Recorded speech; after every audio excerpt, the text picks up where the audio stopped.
It was an interesting week. The House Democratic Caucus wants to officially congratulate Speaker Hickman. Jeff Hickman's election as Speaker this week was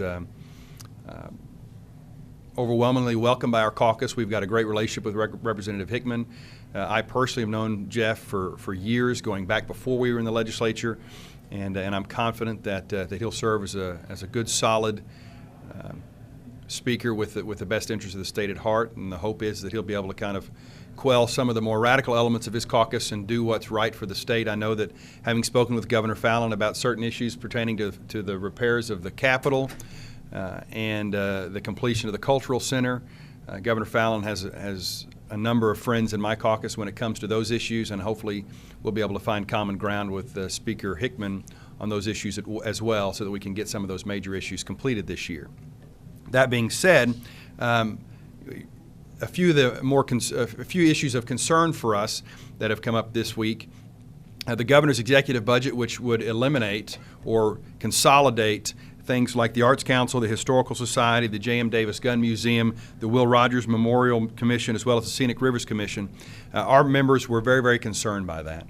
We believe in those programs. We believe that the missions of those agencies, whether it's the Arts Council or whether it's the Historical Society, we believe the missions of those agencies are best served by the boards and commissions that currently exist. They understand what it means to protect and preserve Oklahoma's history and protect and preserve Oklahoma's arts, and we believe that consolidating them and putting them under the Arts Council, under the Tourism Commission is a mistake. The governor said we have to do this in order to save some money. However, if you look at the total dollar figures, I think if you consolidated all 5 of the agencies that the governor's calling for consolidation, it saves about $17 million. Yet the governor turns around and says, well, we can afford a $136 million tax cut.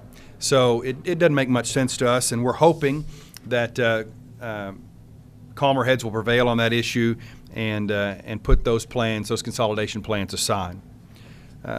Second point of concern for us is the speed with which the pension reforms or the pension overhauls are taking place in both the House and the Senate.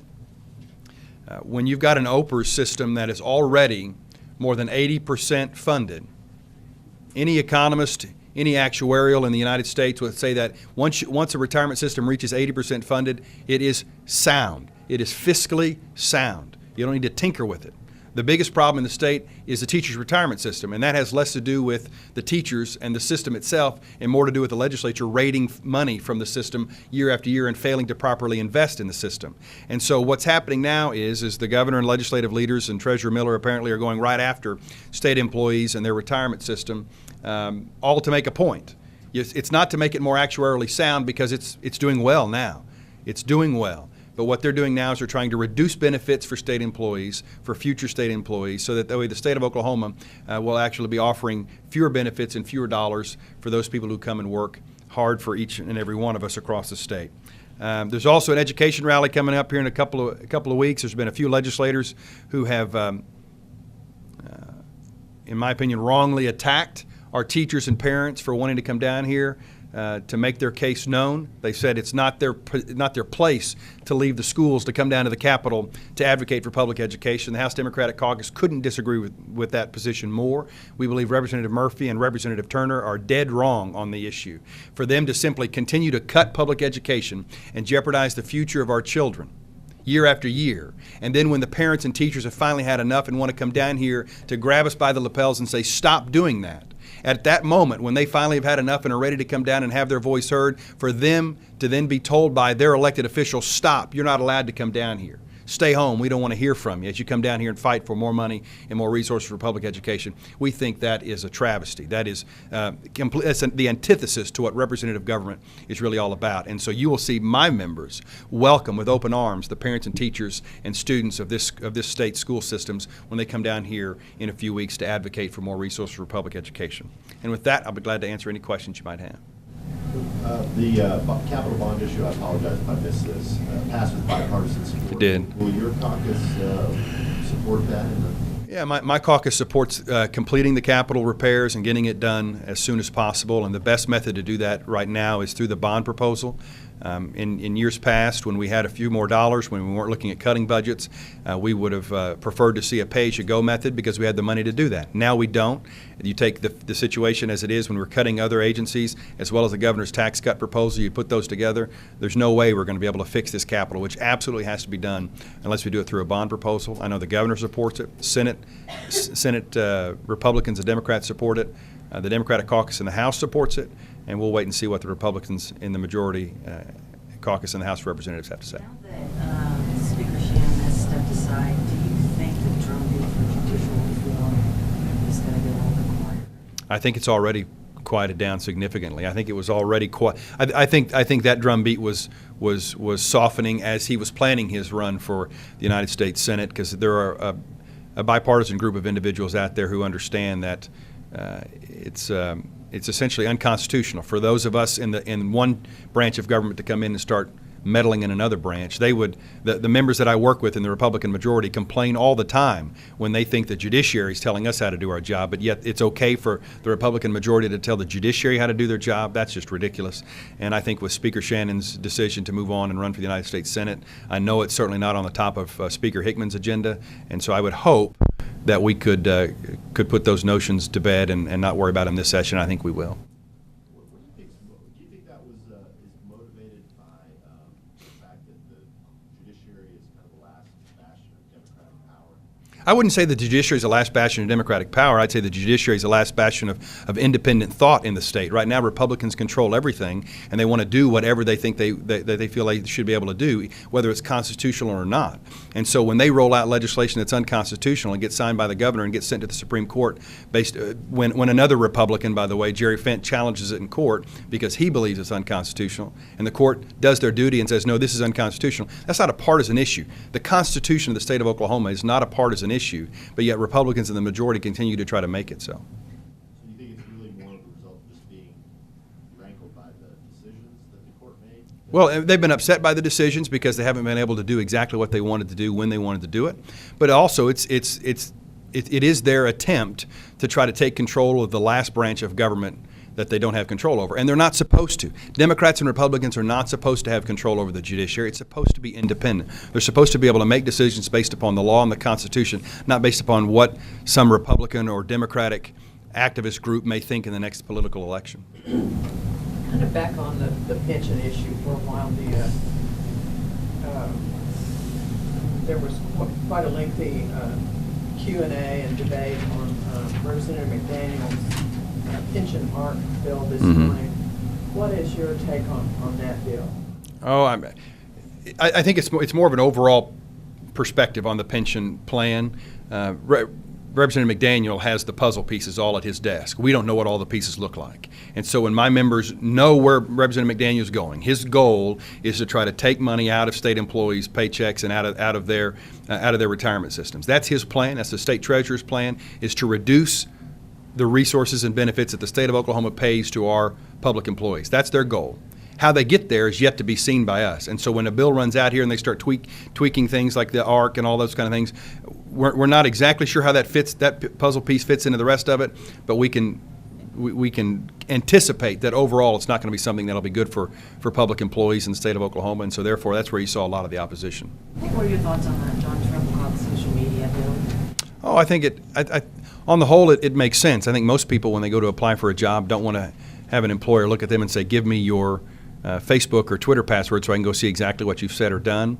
I was a little surprised that the State Chamber of Commerce didn't rise up and say something about it, because on the whole, the State Chamber of Commerce likes to be able to have as much control over whom they hire as possible. And so that was the biggest surprise. I mean, the fact that it got overwhelming support is not a surprise. Most of us believe that there are certain levels of privacy that an individual should be able to expect, and that's one of them. But I'm a little surprised that the business organizations in the state didn't come out and say, this is bad for us. We ought to be able to find out this information. Any other questions? Do you think, obviously the pro-marijuana rally yesterday was kind of bigger than I've seen. It seems to be getting some momentum. Do you think that's not going anywhere?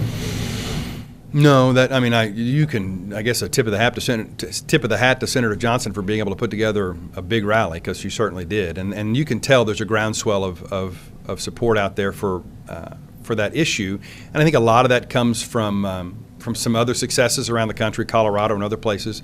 I think you see people who are supportive of that side of that issue looking around and saying, well, maybe it's okay to kind of pop our heads up out of the hole and come out and say what we think. Because a lot of times, I think those people have been there with that same thought, but they've kept it quieter because they thought there's no political chance of success. Well, they see success in other states, and now maybe you're seeing a rally to that side of things. But the people of Oklahoma are overwhelmingly opposed to the legalization of marijuana, and I think the majority of the legislature on both sides of the aisle are overwhelmingly opposed to it as well. So that won't get any traction, at least not this session, I don't think. What about, do you think it brings attention maybe to criminal sentencing policies? I know one of your members is really trying to reduce at least the felony. Yeah. No, we've got to get smarter on crime. The adage, the phrase that's been used by myself and others for years now is that we have to lock up people that we're scared of, not people we're mad at. And a lot of times, those folks who break the law when it comes to some of those offenses that in some instances only harm themselves. They need to be punished, but I'm not sure whether they need to do so at a cost of $23,000 a year in our state penitentiary system. That's expensive, and probably when you look at it all in total, not only is it not cost effective, but it's also not effective in terms of helping them become more productive members of society. And so I think there is bipartisan support for looking at our drug sentencing laws and maybe being smarter on crime, so that way we don't continue to just fill our prison systems up with folks who really probably don't belong in those prison systems. For those of us who are opposed to the private prison movement, we're concerned about some of those sentencing laws, especially around those drug offenses, because we believe anytime you've got a lobbyist out here who has a financial interest to ensure that we keep being tough on people who break drug laws, so that way the prison systems stay full so they can continue to make money from the state by filling their beds, that's a problem. And the people of Oklahoma need to know that, because that's not good government. Have you met with Hickman yet? I have. I've met with him briefly, and we will probably start to do more regular meetings starting next week. He was elected Monday, and then he was sick Tuesday, and so then it's just kind of been one of those. It's been a weird week for him. So I was kind of letting him get his feet under him, and then Speaker Shannon and I met regularly. We met each week last session, and so I'll ask for the same kind of courtesy if he'll afford it. How are you going to get that bond issue to the House? The votes, I think the votes are there. If it's whether Representative Hickman will call it up, Speaker Hickman will call them up. The votes were there last year for the Cultural Center and for the capital bond, if it would have been called up like that. If the members of my caucus stay where we are at 29, if the 29 of us would support it, I'm confident there are at least 22 Republicans who would pass it, including the Speaker of the House. I'm pretty sure he would too. I don't know that, he's not told me that, but I'm pretty sure he'd be more open to it.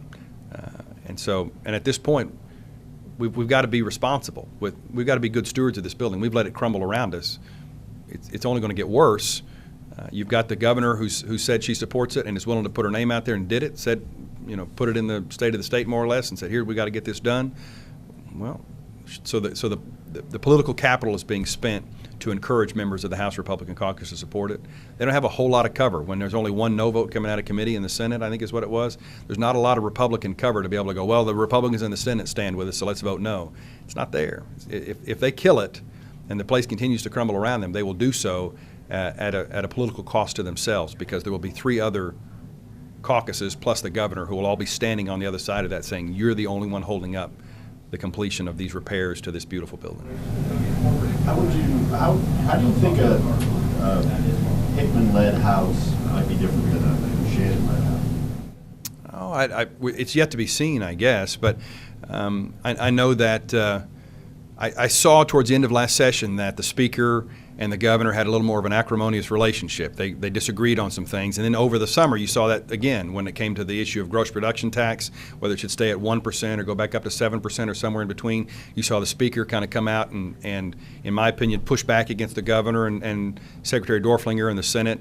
And so you really saw not only some acrimony, but a willingness to battle the governor. You saw a willingness on behalf of Speaker Shannon to say, I'll take on the governor. I'll take on the pro tem. For whatever reason, you got to ask him why he did it, but he was willing to do that. I don't see that same willingness among Representative or Speaker Hickman and his team, and so I think you're going to have a better working relationship probably with Speaker Hickman and the governor, and that alone will change the dynamics of the House without a doubt. And the legislation that comes out from that relationship will be different. So. You think some of these bills that seem to be more to make a point or not be heard? I hope so. I mean, we're not out here. We don't get paid to come out here just to make political statements and beat our chest and wag our fingers at folks. We come out here to solve real problems. And unfortunately, there are a whole number of bills that get filed each year by the Republican majority that their sole intent is to wag their finger, whether it's at the federal government or whether it's some state agency or whatever. That's the sole intent. And last year, more of those got heard than ever before in my 7 years here. Hopefully Speaker Hickman will put a stop to some of that and say, there's no point in fighting those battles. Speaker Bench didn't allow it to happen. Speaker Steele didn't allow it to happen for the most part. And hopefully Speaker Hickman will do the same. What are your thoughts about the States' Rights Committee? Do you think it'll stay? Or? I think, well, it's my understanding that Speaker Hickman isn't going to upset the apple cart too much, that he'll kind of keep things going in the same direction for now. And after all, make no mistake about it, he's got to run for Speaker again in May. They change their caucus rules. Their election is held in May.